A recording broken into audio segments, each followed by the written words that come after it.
नमस्कार, स्वागत है आपका आज की सबसे बड़ी बहस का यानी कि दमदार बहस में आप सभी का स्वागत है। मैं हूं हेमंत केवलिया।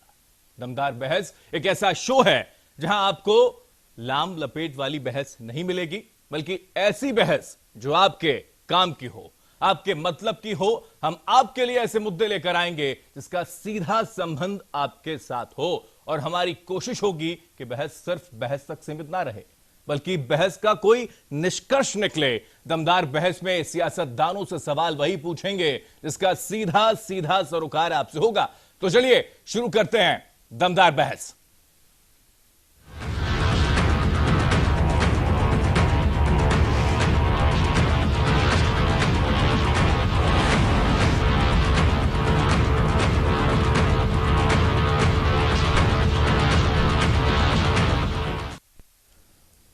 जाहिर है दमदार बहस में आज जिक्र दरअसल बेरोजगारी को लेकर ही करने वाले हैं, क्योंकि बेरोजगार रोजगार मांग रहा है। जी हां, आज के परिवेश में बेरोजगारी एक ऐसा मुद्दा है जिसका सीधा सीधा संबंध आपसे है। लॉकडाउन के दौरान देश में अकेले सिर्फ अप्रैल महीने में 12 करोड़ 94 लाख लोगों ने अपना रोजगार खो दिया। ऐसा हम नहीं कह रहे, बल्कि centre monitoring of Indian economy की रिपोर्ट में यह साफ तौर पर बताया गया है। हालांकि बदलते वक्त के साथ लोगों का रोजगार वापस तो मिल गया, लेकिन अब भी देश में करीब 2 करोड़ लोग ऐसे हैं जो अपने रोजगार से वंचित हैं, यानी कि उनको रोजगार है नहीं।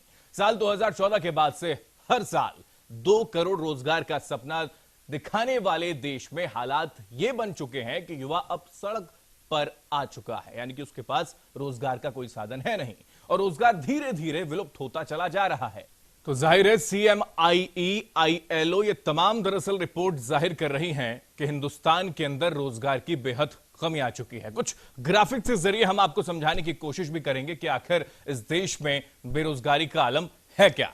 आइए हम आपको दिखाते हैं दरअसल क्या स्थिति दरअसल बनी हुई है कि इस समय अगर CMI की रिपोर्ट का अगर जिक्र करें तो यहां देखिए 2020 जुलाई 7.43, 10.99 जून 2020 में, मई में 23.48, यानी कि मई, अप्रैल और मार्च ये वो वक्त था जब लॉकडाउन लगा था। और लॉकडाउन के वक्त की स्थितियां दरअसल समझिए आप कि क्या बनी हुई थी। शहरी क्षेत्र का अगर जिक्र करें, शहर में रहने वाला नौजवान वो किस तरीके से बेरोजगार हो गया। जुलाई में 9.15, लेकिन 25.79 मई में आंकड़ा चला जाता है, अप्रैल में 24 तक यह आंकड़ा दरअसल पहुंच जाता है। ग्रामीण क्षेत्रों का हाल, जहां पर कृषि क्षेत्र में हिंदुस्तान सबसे ज्यादा आश्रित है, लेकिन वहीं पर 22.89%, अप्रैल में, मई में 22.48% यह आंकड़ा पहुंच जाता है। तो यह CMIE की रिपोर्ट है। जनवरी से लेकर अप्रैल की अगर बात करें, आयु वर्ग 20 से 24, बेरोजगारी दर जो है वो 44.83 है। रोजगार दर का अगर जिक्र किया जाए,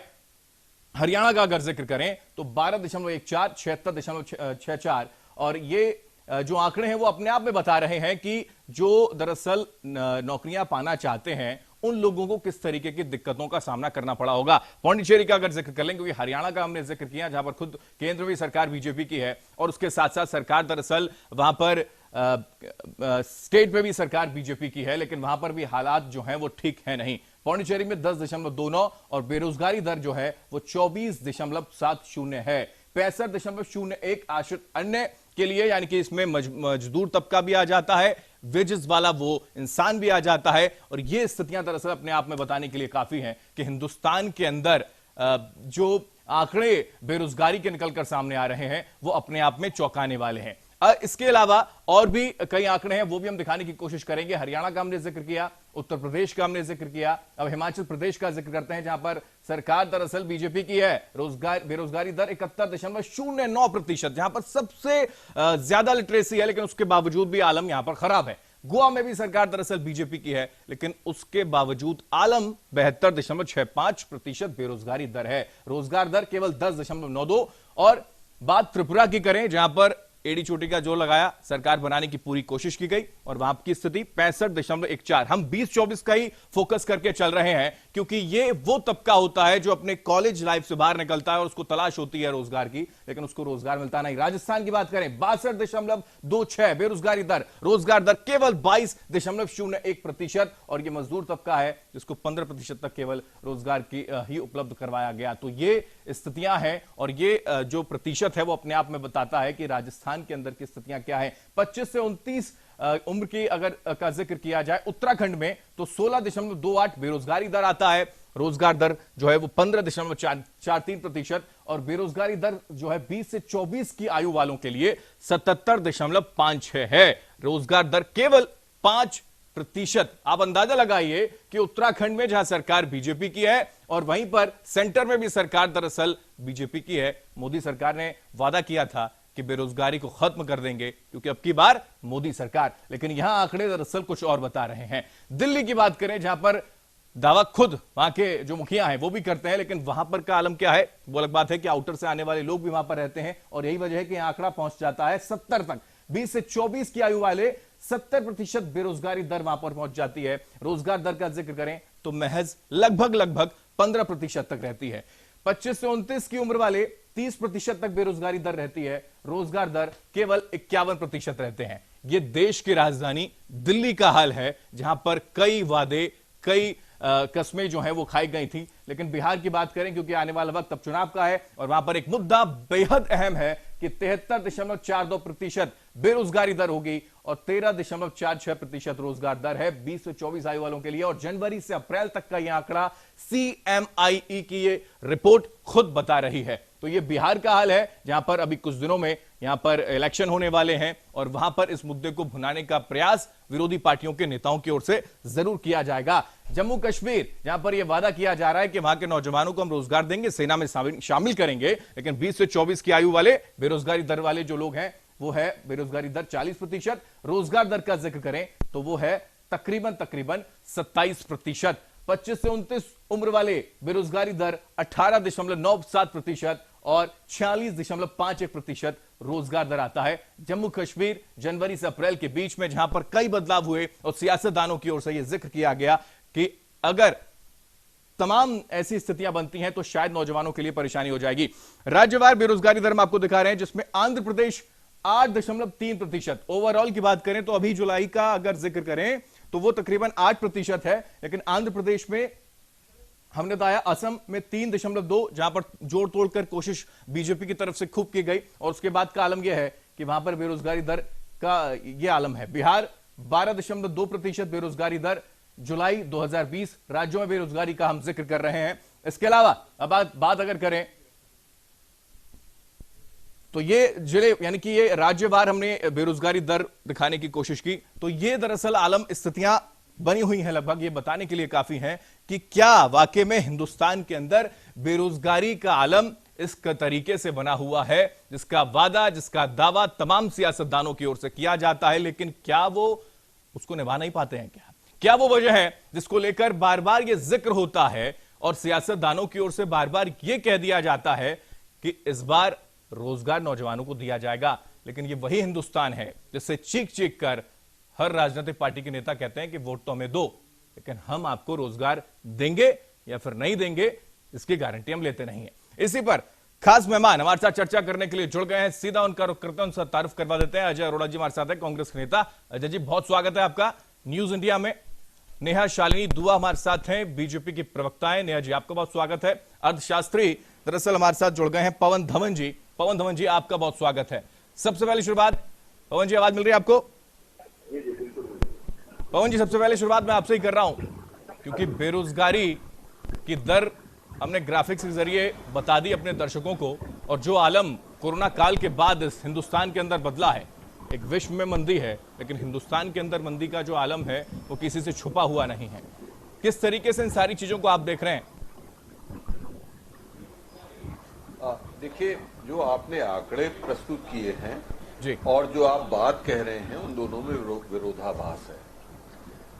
आपने कहा है कि आंकड़े जो प्रस्तुत किए हैं वो जनवरी से लेकर अप्रैल के किए हैं और आप बात कर रहे हैं कोरोना से जो ये विपत्ति आई है उसकी। तो हम ये चाहेंगे कि जब हम किसी भी आंकड़ों की बात करें आज की तारीख में बेरोजगारी के मुद्दों को लेकर, तो उसमें प्री कोविड पीरियड क्या स्टेटस है और पोस्ट कोविड पीरियड क्या स्टेटस है, उनको अगर हम डिटेलिंग करेंगे तो शायद हमारे लिए चीजों को एनालाइज करना बहुत आसान होगा। और उसके साथ साथ मैंने देखा कि आप तमाम हर स्टेट की आपने अलग अलग व्याख्या की कि किस स्टेट में क्या पोजीशन है बेरोजगारी की। देखिए, हिंदुस्तान एक ऐसा देश है जहां पे इतनी डाइवर्सिटी है, इतनी लैंग्वेजेस हैं, इतने कल्चर हैं, इतने स्टेट्स, 29 स्टेट्स का समावेश है हमारे देश में जी। तो और हर स्टेट अपने में एक अलग कहानी कहता है। तो किसी एक मापदंड पे सारे स्टेट्स को नापना संभव नहीं है। जैसे अगर हम यूपी की बात करें तो यूपी स्टेट विश्व के 6ठे या 7वें जी। चलिए, लगता है उनसे हमारा संपर्क फिलहाल टूटा, लेकिन अजय अरोड़ा जी हमारे साथ बने हैं, कांग्रेस के नेता हैं। अजय जी, आवाज आ रही है आपको? अजय जी सुन पा रहे हैं? जी अजय जी, किस तरीके से इन सारी चीजों को आप देख पा रहे हैं? क्योंकि एक तरफ वो आंकड़े अपने आप में डराते हैं, CMIE का जिक्र कर लें या फिर अंतर्राष्ट्रीय लेबर ऑर्गेनाइजेशन का जिक्र कर लिया जाए, जहां पर बेरोजगारी दर 32% तक बता दी जाती है। कैसे देख रहे हैं सर इसको आप? हेमंत जी, आज टाइटल बेरोजगार मांगे रोजगार, लेकिन इसके विपरीत रोजगार वाले हो गए बेरोजगार। और दूसरी बात, हेमंत जी, पहले कहावत थी जी, एक अनार 100 बीमार, और अब एक नौकरी जी, और 1000 बेरोजगार। ये कर दिया है इस सरकार ने। और सबसे बड़ी दिक्कत हेमंत जी, सपने तोड़े युवाओं के। युवा माफ नहीं करेंगे। उनको उम्मीद थी 2-2 करोड़ नौकरियां जी, 2 करोड़ तो छोड़ो, 14 करोड़ चली गई। क्या युवा माफ करेगा? बिल्कुल नहीं करेगा। ये झूठे वादे, झूठी बातें साबित हो गई। अभी आंकड़े ये दिखा रहे जिक्र थे अजय आप। अरोड़ा जी, ये जिक्र तो जो बड़े आंकड़े आसानी से हेमंत जी- बीजेपी के नेता कर देते हैं अजय जी, कि ये तो कोरोना काल है ना, विश्व में मंदी हो गई है, करे क्या हिंदुस्तान? मैं 4 महीने, मैं कोरोना काल से पहले की बात कर रहा हूं। हाँ, फरवरी में राहुल गांधी जी ने आगाह किया था कि आर्थिक सुनामी आने वाली है, लेकिन प्रधानमंत्री, हमारे प्रधानमंत्री डोनाल्ड ट्रंप उसके जी। स्वागत की तैयारियां कर रहे थे। हाँ, अरे आप देश में बेरोजगारी देखो, हो गया स्वागत। युवा, ठीक है। नौकरी, बेरोजगारी, ठीक है। सपने, जब ठीक है, लोग ठीक है। पढ़ लिख के बेरोजगारी आते हैं, की, बेरोजगारी के यानी कि रोजगार दिलाने के सपने तो बहुत दिखाए, लेकिन रोजगार मिला नहीं। लेकिन अब बेरोजगारी पर बोलते नहीं है कोई भी। यही जिक्र और यही पीड़ा दरअसल कांग्रेस के नेता कर रहे हैं, आप भी कर रहे हैं। नेहा शालिनी जी भी हमारे साथ हैं। नेहा जी, क्या कहेंगे आप? केवल सपने दिखाए और सारे सपने या फिर जुमले ही रह गए क्या, वादे जो किए थे? अब मैं जब बोलूंगी तो मैं चाहती हूँ कि धैर्य से सारे सुन लें। और बिल्कुल, हिंदुस्तान सुनना चाहता है मैडम आपको, तो हिंदुस्तान सुनना चाहता है कि बेरोजगारों को लेकर क्या प्लान है सरकार के पास। हेमंत जी, सुन के समझने की भी जरूरत है। जैसे आपने खुद ही जिक्र किया कि कांग्रेस के अभी प्रवक्ता ने कि कोरोना काल का बहाना लेके अब कहा जाएगा कि कोरोना काल ऐसा है इसलिए रोजगार हटे हैं। तो मैं ये कहना चाहूंगी कि हम इसका कोई बहाना नहीं ले रहे। ये विश्व मंदी है, उसके बावजूद भी, विश्व मंदी के बावजूद भी अगर आप इकोनॉमी की दर के हिसाब से देखें तो हर कंट्री माइनस में है, -20, -7, -8, चाहे वो चाइना हो, चाहे वो अमेरिका हो, चाहे वो ऑस्ट्रेलिया हो, चाहे वो कोई भी कंट्री हो। लेकिन एक भारत ऐसी कंट्री है, एक हिंदुस्तान ऐसा देश है जो कि इकोनॉमी वाइज माइनस में नहीं है, ठीक है, प्लस में नहीं है, लेकिन 1.65 ग्रोथ रेट तो आरबीआई की तरफ से या फिर अलग अलग एजेंसी की तरफ से अलग अलग जारी कर दिए जाते हैं। नेहा जी, स्थितियां ऐसी हैं ग्रोथ रेट की कि जब आप सरकार में आए थे तब 8% पर या 7% पर छोड़ के गए थे पुरानी सरकार, और आज तो आप माइनस में पहुंचा दिया आपने। यही कह रही है कांग्रेस पार्टी। तो हेमंत जी, हम तो विश्व मंदी का बहाना मार ही दे रहे। अगर हमने विश्व मंदी का बहाना मारना होता तो आज आंकड़े, आज इकोनॉमी, आप संतुष्ट हैं? इकोनॉमी अभी आपने कहा कि पूरे विश्व की बात की, आप भारत की बिगड़ती अर्थव्यवस्था, बिगड़ती बेरोजगारी से संतुष्ट हैं? एक सेकंड अजय जी, एक बार बात पूरी हो जाए नेहा जी की। एक सेकंड अजय जी, मैं लौटूंगा आपके पास, क्योंकि हमको 2009 2008 का वो दौर भी याद है जब रिसेशन आया था और कांग्रेस पार्टी ने इसको कैसे टैकल किया था, वो जानते हैं हम। अजय जी लौटूंगा, नेहा जी बात पूरी कर लेंगे। बात नहीं कोई सुन रहा कि हम विश्व मंदी का तो बहाना मार ही रहे। अगर हमने बहाना मारना होता तो आज हमारी इकोनॉमी फिर भी स्टेबल 1.65 के हिसाब से फायदे में नहीं होती, माइनस में, नुकसान में होती। रोजगार पे बहुत ज्यादा कोशिशें और बकायदा रोजगार मुहैया कराया जा रहा है। एक छोटा सा सवाल है नेहा जी, एक छोटा सा सवाल है जिसका जिक्र बेचारे राहुल गांधी बार बार इसका जवाब मांगते रहते हैं, लेकिन उनको मिलता नहीं है जवाब, क्योंकि विपक्ष के तौर पर उनको रखा ही नहीं गया। ये स्थिति हो गई नेहा जी। मैं सिर्फ इतना जानना चाहता हूं, जो वादा किया था 2 करोड़ का, बिल्कुल बिल्कुल, तो सुनिए, एक साल में 2 करोड़ रोजगार दे दिए जाएंगे। यहाँ पर 4 महीने में 2 करोड़ निकल गए। जिनको रोजगार मिला था वही खत्म हो गया नेहा जी। उसके लिए क्या प्रबंध करा है सरकार ने? इसके लिए क्या रोड मैप आपके पास है? आपको पता था कोरोना आने वाला है? नहीं पता था ना? आपको नहीं पता था, मेरे को नहीं पता। मैं कोरोना की बात ही नहीं कर रहा नेहा जी, मैं तो सिर्फ इतना कह रहा हूं कि कोरोना काल से पहले की प्लानिंग क्या थी, कोरोना काल से पहले की स्थितियां क्या थी? क्या 2 करोड़ हर साल रोजगार उपलब्ध करवा दिए गए थे क्या?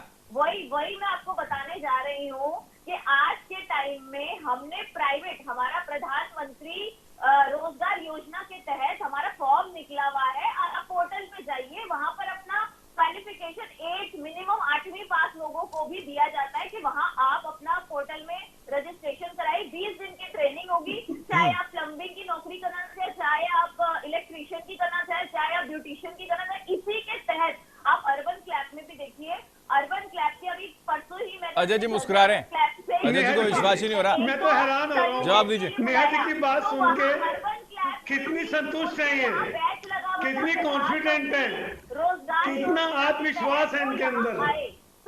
अरे आपने तो जेब में पैसे डाले नहीं, निकाल लिए। अरे आपने जेब में पैसे डाले नहीं, निकाल लिए। नेहा जी पेट्रोल, एक बार नेहा जी सुन लीजिए ना अजय जी को भी, नेहा जी अजय जी को भी सुन लीजिए एक बार। एक तो विपक्ष बेचारा बोल नहीं पाता, राहुल गांधी को आप सुनते नहीं है, उनको सीरियस लेते नहीं है, तो कम से कम हमारी डिबेट में तो सीरियस ले लीजिए ना कांग्रेस नेताओं को, ले लीजिए एक बार सीरियस, शायद भला हो जाए हिंदुस्तान का। नेहा जी की सीडी चल रही है। नेहा जी आपको मैंने सुना, नेहा जी बस सीडी बंद, सीडी बंद, सीडी बंद। चलिए ठीक है, एक बार बात पूरी कर लिए। अजय जी बोलिए। मैं कह रहा था हेमंत जी, बजाय जेब में पैसे डालने के निकाल लिए, नौकरी देने के बजाय चली गई। मैं ये नहीं कह रहा चलो कि हमें 2 करोड़ नौकरियां नहीं दी गई, कोरोना से पहले की बात कर रहा हूं। कुछ तो देते, आटे में नमक तो देते, डीजल पेट्रोल। बहन जी एक मिनट, नेहा जी आपके बीच में नहीं, नेहा जी आपने तो छोटे बिजनेसमैन पे ब्याज लगा दिया। अजय जी असंगठित क्षेत्रों में नौकरी बढ़ गई है ना, इस पर पीठ थपथपा रही है ना सरकार। असंगठित क्षेत्रों में नौकरियां बढ़ गई हैं, उस पर पीठ थपथपा रही है। नेहा जी वही तो बात कर रही थी ना अजय जी। वो अलग बात है कि उनका वेतन कितना मिल रहा है, इससे कोई मतलब नहीं पड़ता। 3% की बढ़ोतरी हो गई, लेकिन 1000 से 85 या 100 रुपए पर आ गया वो इंसान जो 1000 कमा रहा था, उससे सरकार को कोई लेना देना नहीं है। हेमंत जी यही सारे प्राइवेट लोगों से रिक्वेस्ट की जा रही है, आप सैलरियां या नौकरियों से मत निकालिए, भले सैलरी थोड़ी सी कम कर दो, लेकिन लोगों को बेरोजगार मत कीजिए। चलिए ठीक है नेहा जी, मैं लौटूंगा। ठीक है, आप अपना धर्म निभाएंगी, आप बीजेपी के प्रवक्ता हैं, आप पक्ष रखेंगे सरकार का और डंके की चोट पर रखेंगी, बार बार रखेंगी, डिफेंड करने के लिए अजय जी हैं। एक बार पवन जी से भी जान लेते हैं, इनको भी जोड़ लेते हैं, शास्त्री हमारे साथ जुड़े हैं। पवन जी की आवाज नहीं आती थी। ठीक है अजय जी, मैं लौटूंगा आपके पास। पवन जी पवन जी इसको किस तरीके से और समझा जाए, क्योंकि आपने कहा, आपने कोट किया कि इसमें विरोधाभास है। हम कोरोना काल से पहले का ही जिक्र कर रहे हैं, हम कोरोना काल के बाद की बात ही नहीं कर रहे, हम तो उससे पहले का जिक्र कर रहे हैं जहां पर असंगठित क्षेत्र, टेक्सटाइल इंडस्ट्रीज, कृषि के बाद दूसरे नंबर पर आती थी टेक्सटाइल इंडस्ट्री, लेकिन आज उसकी हालात बद से बदतर हो चली है। पवन जी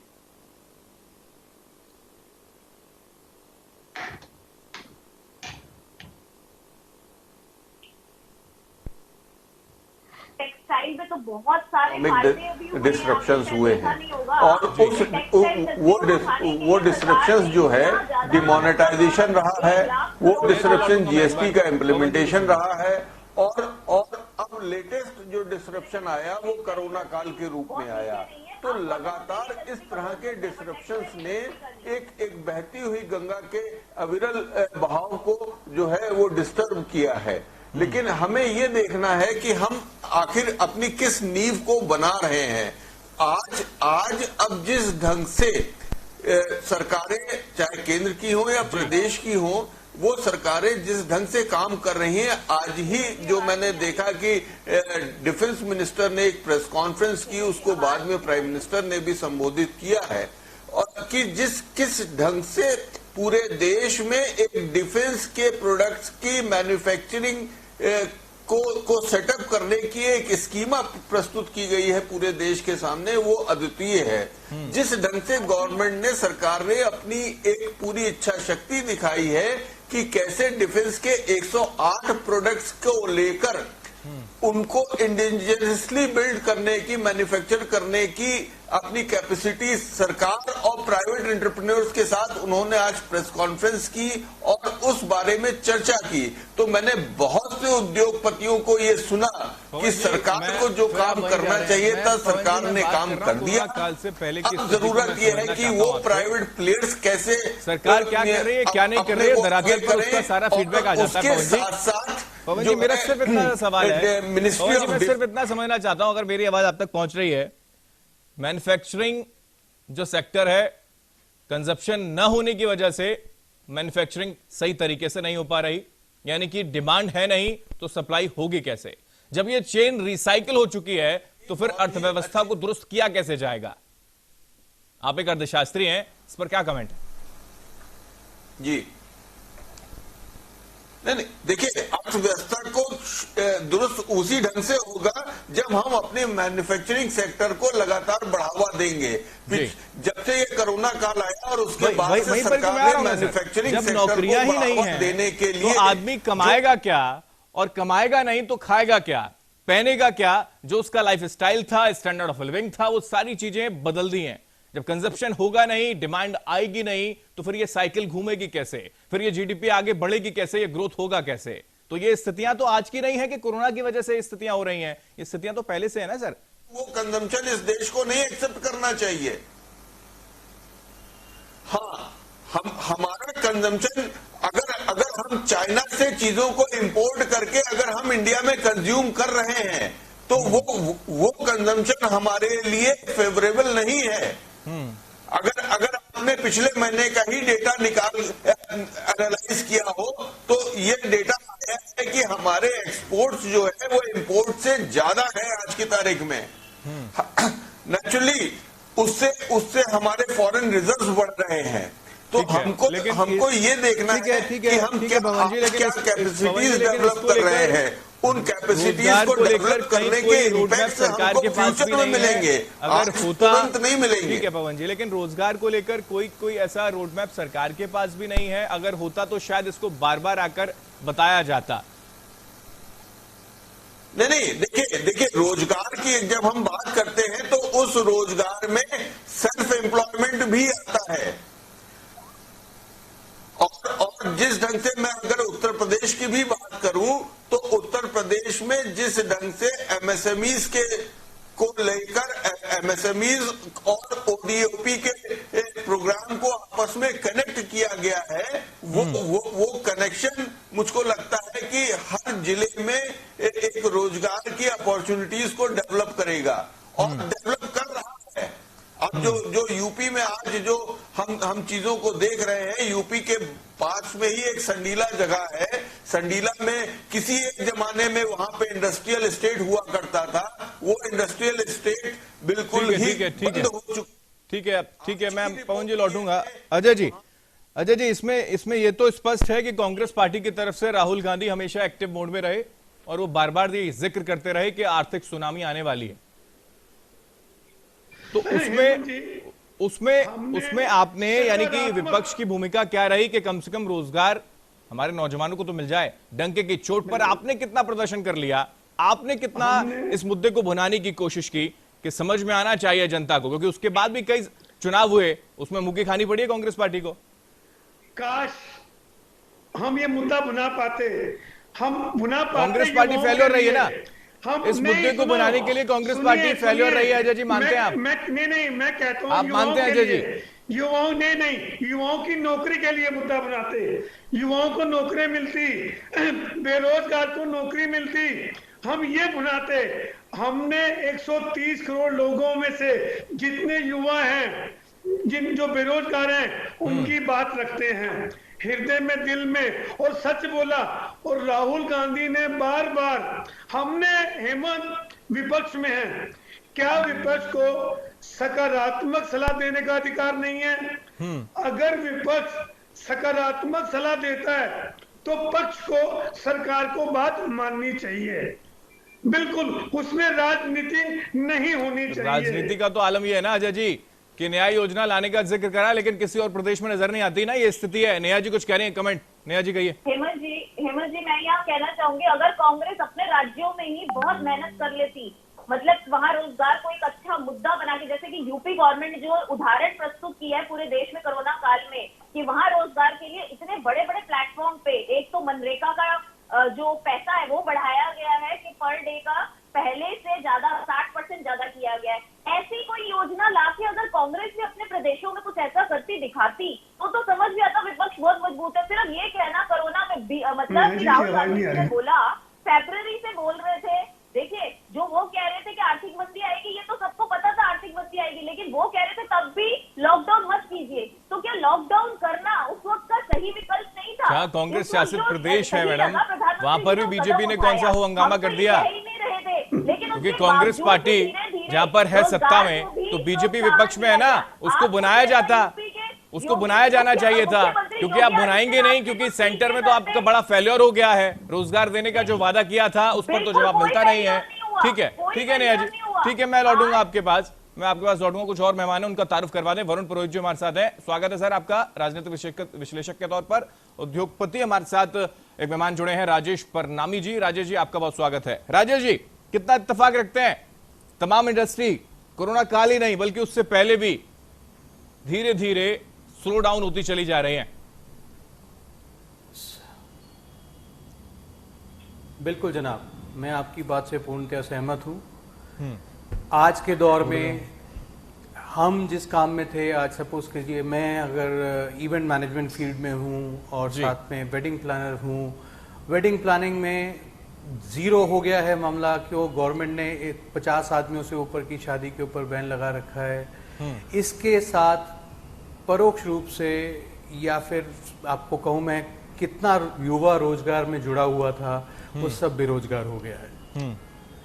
बहुत सारी लेबर, बहुत सारे लोग अपने अपने प्रदेश वापस चले गए हैं। जो राजस्थान एक जाना जाता था अपनी शादियों के लिए, बड़ी बड़ी बिग फैट वेडिंग्स के लिए, तो सारा बिजनेस जीरो हो गया है। तो यही कह सकते हैं कि आने वाले समय में कुछ समस्या हल निकलेगा। बिल्कुल निकलेगा। ठीक है नेहा जी, मैं लौटूंगा, कमेंट लूंगा। ठीक है मैं लौटूंगा। हल निकलेगा, कब निकलेगा, इंतजार हमको भी है, जनता को भी है, जनता भी देखेगी सारी चीजें। वरुण पुरोहित जी भी हमारे साथ हैं। वरुण जी, किस तरीके का आकलन आपका है? क्योंकि बेरोजगारी दरें का अगर जिक्र किया जाए तो जो लॉकडाउन हुआ केवल वहीं पर एक इजाफा नहीं हुआ, उस बूम की हम बात नहीं कर रहे, बल्कि उससे पहले की भी स्थितियां बहुत ज्यादा बेहतर हिंदुस्तान की है नहीं, और ना ही रोजगार उस नौजवान को मिला जिसको वादा किया गया था कि अब की बार मोदी सरकार तो रोजगार होगा आपको।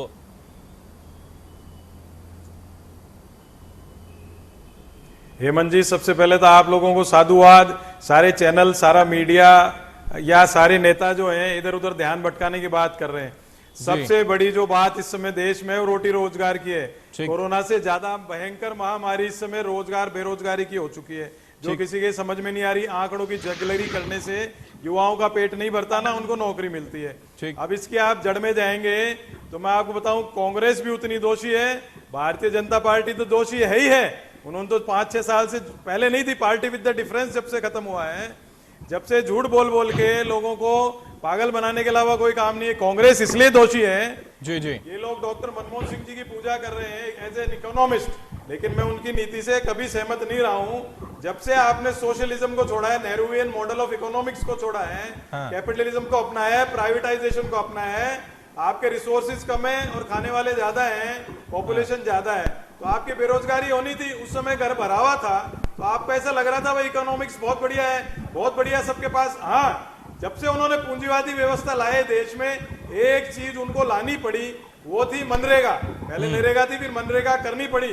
जो अनऑर्गेनाइज सेक्टर की सबसे बड़ी विश्व की योजना है जो कभी कोई ला नहीं पाया। आप बात कर रहे थे आईएलओ की, इंटरनेशनल लेबर ऑर्गेनाइजेशन की। उन्होंने अप्रैल में चेता दिया था कि भारत के अंदर 40 करोड़ आदमी बेरोजगारी की जद में आ जाएंगे। आज इनका कोई ध्यान नहीं, आंकड़ों की जगलरी कर रहे हैं। 2 करोड़ हो गए, 4 करोड़ हो गए। अरे भाई सारा देश बेरोजगार हो चुका है। टेक्सटाइल इंडस्ट्री आपने बताया, एग्रीकल्चर के पास सबसे बड़ी टेक्सटाइल इंडस्ट्री है। बिल्कुल बिल्कुल वही जिक्र मैंने भी किया। नेहा जी क्या जवाब है आपके पास? और उसके साथ साथ मेरा सवाल ये भी है कि 21 से 24 साल की उम्र वाले जो बच्चे हैं जो निकल रहे हैं, अपना भविष्य देख रहे हैं और वो चाहते हैं कि उनको नौकरी मिल जाए, उनके लिए प्लान क्या है सरकार का? हेमंत जी मुझसे पूछ रहे हैं? जी नेहा जी। जी हेमंत जी, मैंने आपको यही बताया कि प्रधानमंत्री रोजगार योजना के तहत आप पोर्टल में जाइए, फॉर्म भरिए, आपको आपकी योग्यता के अनुसार सिर्फ 8 दिन की ट्रेनिंग। अरे भाई अनएम्प्लॉयमेंट एक्सचेंज बना हुआ है सालों साल से, नाम बदल रहे हैं योजनाओं के, इससे थोड़ी कोई सेटिस्फेक्शन होगा। प्राइवेट कंपनी गलत नहीं है जी, गलत नहीं। अनएम्प्लॉयमेंट एक्सचेंज बना हुआ है पूरे भारत में, बेरोजगार जाके रजिस्ट्रेशन करा लेते थे वहाँ। सब बड़े बड़े ग्रुप के साथ यही किया गया है कि हमारे कर्मचारियों को महंगाई भत्ता तो दे नहीं पा रही है सरकार नेहा जी, और आप कह रहे हैं कि हम पोर्टल के जरिए रोजगार दे देंगे। मनरेगा तो हमारी देन है, मजदूर है, मनरेगा तो पहले किसी ने आज वही काम आई तोड़ कर क्यों बना रहे हो? 22,000 करोड़ रुपए क्यों खर्च कर रहे हो भाई? अगर ऐसा ही मॉडल इस समय तो मित व्ययता करने का टाइम है, पैसा बचाने का टाइम है। तो मुझे लगता है कि जहाँ जहाँ से कांग्रेस को आप बीजेपी शासित राज्यों में लागू कर दीजिए ना मैडम, आप बीजेपी शासित राज्यों में लागू कर दीजिए, उत्तर प्रदेश में लागू कर दीजिए, हरियाणा में लागू कर दीजिए। अब हमने तो कर दिए, बिहार में कर दीजिए, बिहार में कर दीजिए भरेगा नहीं सबसे ज्यादा। अरे भाई ये कहीं नहीं दे सकते नौकरियां, इन्होंने रेलवे नेहा बेच जी दिया, आप LIC बेच थोड़े दिया। नेहा जी आंकड़ों पर अगर गौर करें, मैं केवल फैक्ट्स फिगर की बात करूं नेहा जी, एक सेकंड नेहा जी, मैं मौका दूंगा आपको। अजय जी एक सेकंड नेहा जी, अगर मैं फैक्ट्स फिगर की बात करूं अगर, और जुलाई 2020 का भी आंकड़ा उठाता हूं ना नेहा जी मैं, तो सबसे पहले प्रदेश में बेरोजगारी सबसे ज्यादा खराब है अगर, तो वो हरियाणा प्रदेश है। मनोहर लाल खट्टर आप ही के मुख्यमंत्री है ना, कांग्रेस पार्टी के तो नहीं है ना वो। रोजगार के तहत साथ लोन भी दिया जाएगा। जोड़ तोड़ करके सरकार बनाने में ध्यान अगर ज्यादा चला जाएगा तो नौजवानों का ख्याल कौन रखेगा मैडम? आप कर्ज, मैं हरियाणा का जिक्र कर रहा हूँ सबको। हम सब जगह की बात कर रहे हैं, लोग आके बिहार की भी करो, सरकार उत्तर प्रदेश की भी करो, उत्तराखंड की भी करो, हिमाचल प्रदेश की भी करो, गोवा की भी करो। तो सरकार आपको लोन दे रही है और बगैर किसी प्राइवेटाइजेशन क्यों कर रहे हो? सबसे पहले ये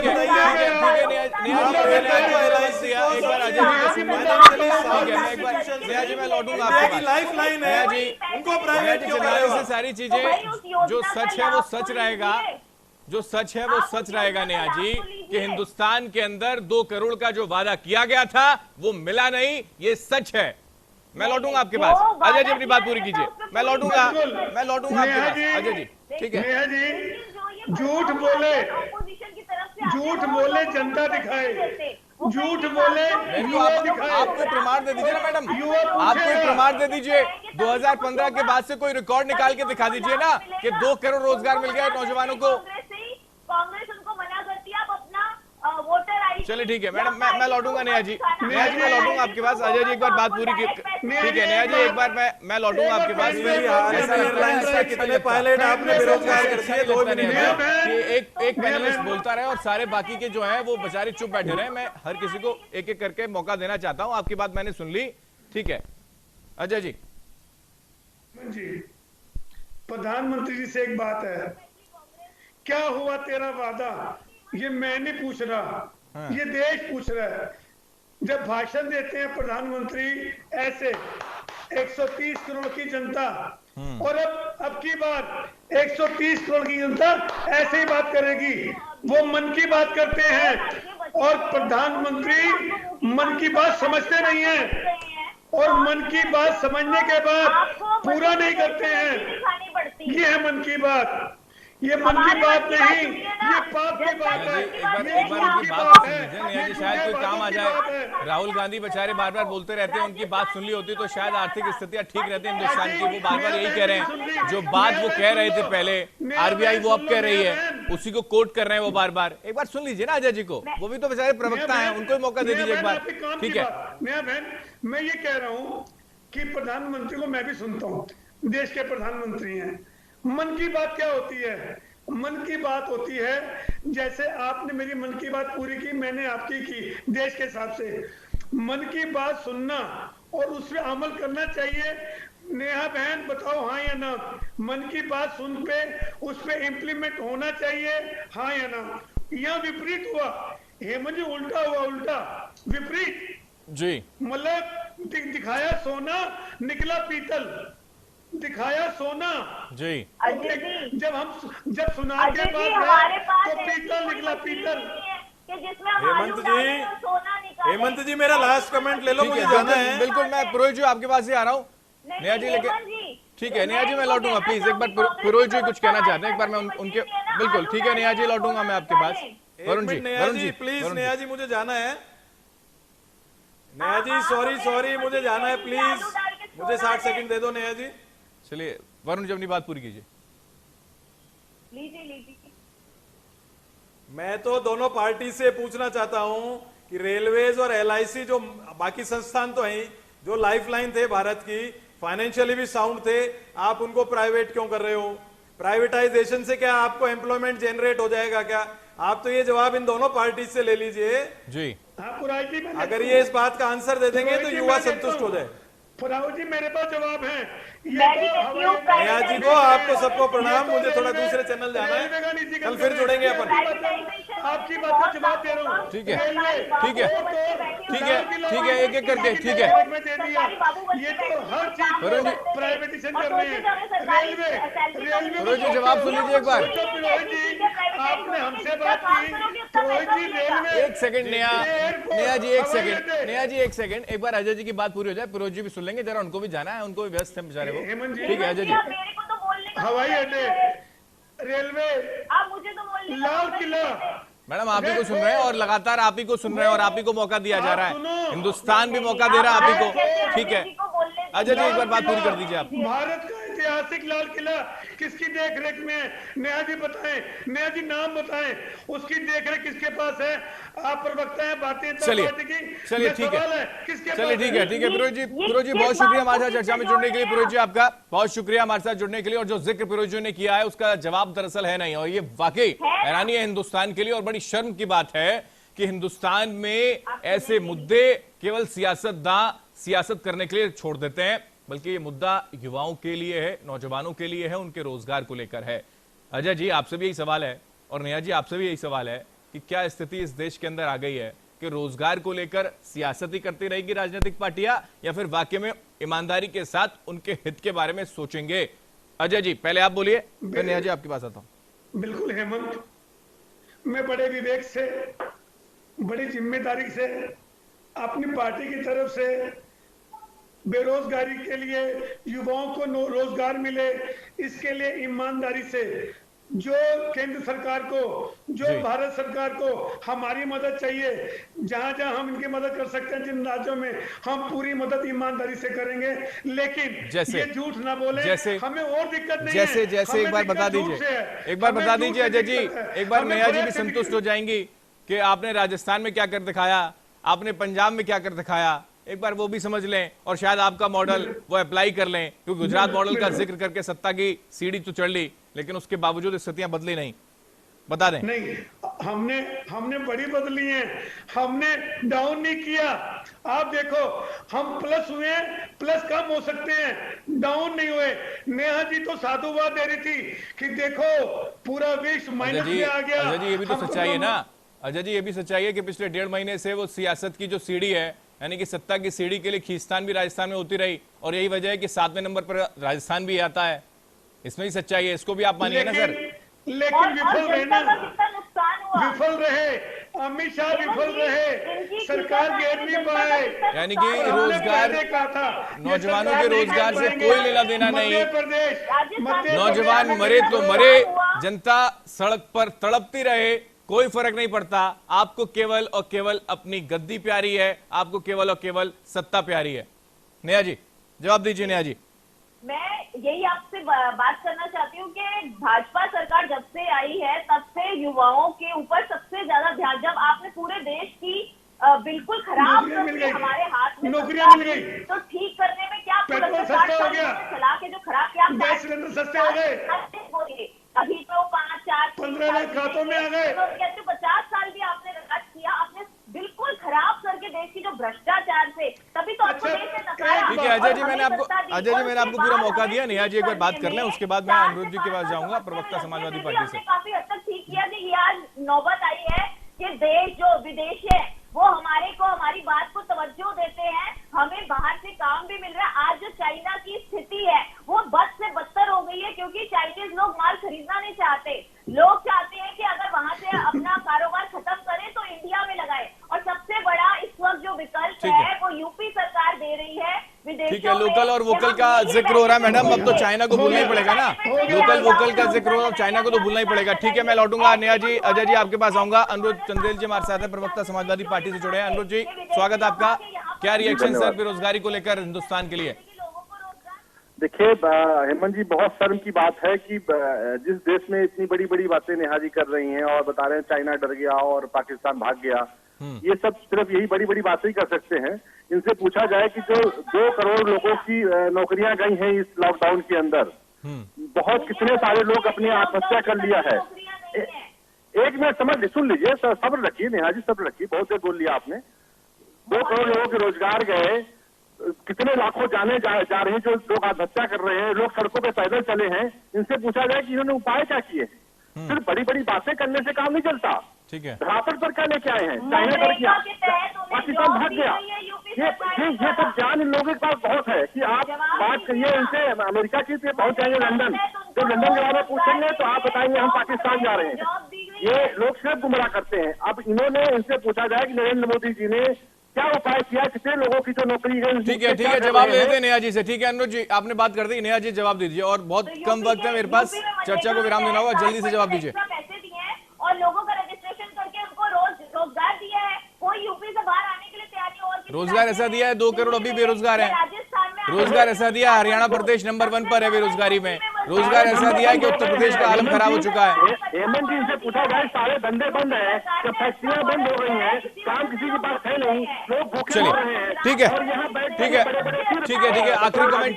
ठीक है, आखिरी कमेंट में राजेश जी से भी ले लेता हूँ। राजेश जी, स्थितियों को सुधारने की दिशा क्या आपको नजर आती है कि हिंदुस्तान के अंदर बेरोजगारी का जो आलम है इस वक्त, ठीक है कोरोना काल एक अलग मैटर है, लेकिन उससे पहले की स्थितियां भी बेहतर नहीं थी हिंदुस्तान में, क्या सरकार को करना चाहिए जिससे स्थिति जो काबू में आ जाए? राजेश जी। राजेश जी मुझसे पूछे सवाल। सरकार को जितना युवा को प्रमोट करना चाहिए इस वक्त, कुछ नए रोजगार के अवसर, मनरेगा से भी आप एक डेवलप करेंगे रोजगार तो ऐसी तबके को मिलेगा जो शायद सबको ना पहुंच पाए।